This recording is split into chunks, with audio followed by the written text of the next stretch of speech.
assassination attempts, city bombings, and international politics. You wouldn't think these things had anything to do with Minecraft, but welcome to the Raging Wizards. We do that here.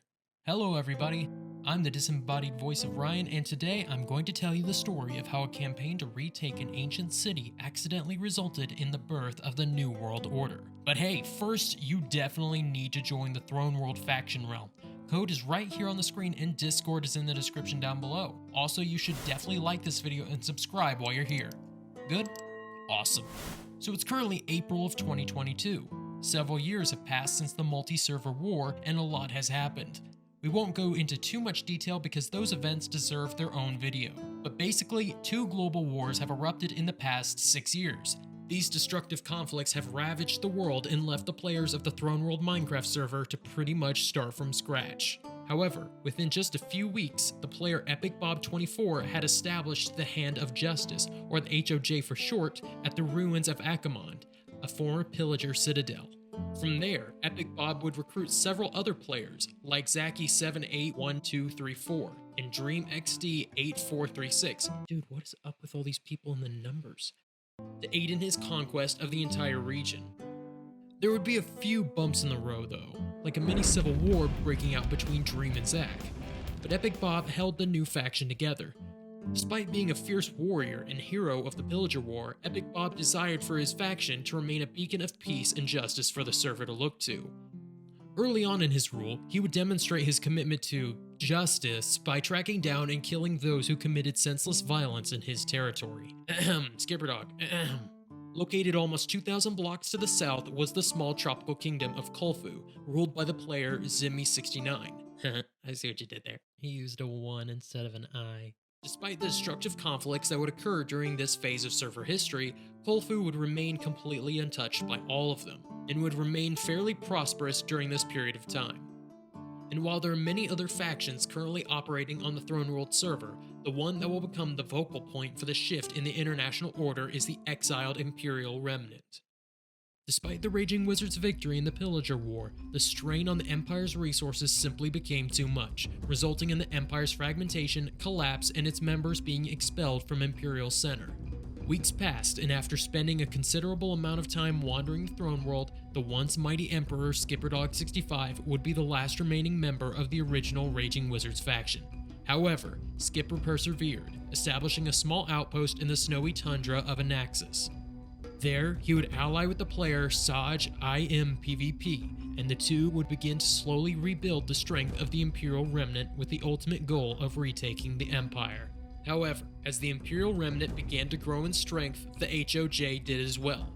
Epic's forces began raiding old Imperial battleships for supplies, walking away with stacks and stacks of TNT, armor, and weapons. The Remnant participated in this as well. However, after looting his own ships, Skipper would order each vessel to be completely destroyed along with any supplies remaining on board. This, Skipper hoped, would keep Epic's faction from growing too fast off the back of former Imperial warships. After many weeks of preparing, Skipper was able to gather several players together for a full invasion of the homeland. With him came players Emily Furs, Blythe Shave 3, Dino2891XX, Sea Monkey 101574, and Hotbox 419. Wow, that is a lot of numbers. The group set off under the cover of night, using elytras to fly several thousand blocks in just a few minutes, encountering surprisingly minimal resistance. However, this was not a completely peaceful operation. Upon landing in Imperial Center, the continent's largest city, Blythe turned against the Raging Wizards. Claiming to be a champion for EpicBob's peaceful ideology, he began to set bombs off across the city, sparking war with the barely re-established Empire. Which, if you think about it for 2 seconds, kinda defeats the whole idea. Regardless, the first battle of the Blithic War had begun, but not once did Blythe ever declare it. The Raging Wizards rushed to expunge Blythe from the city, but he temporarily outmaneuvered them, retreating deeper into Imperial Center. Despite nearly escaping, however, Blythe made one crucial error. He attempted to recruit one of Skipper's top players, Sea Monkey 101574, by telling him his exact location in the game chat. Now knowing Blythe's position, the Raging Wizards quickly set up an ambush at the meeting place in front of the Imperial Bank, successfully driving him from the city. Over the next few days, Blythe as well as other players would attempt to invade and defeat the now restored empire. However, every attempt to break through the outer shell of Imperial Center would fail. Each time Blythe pushed into the city, he would be immediately met and pushed back by players CM and Dino. The cycle would repeat again and again for hours until eventually the news of the illegal war reached the international community. At first, the other factions on the server were confused, as most had not even heard of the Empire's re-establishment. Despite this initial confusion, the members of every faction soon met together and rushed to condemn Blythe. Surprisingly, the HOJ went even further than mere condemnation, instead suggesting Blythe be detained and forced to stand trial for his undeclared war.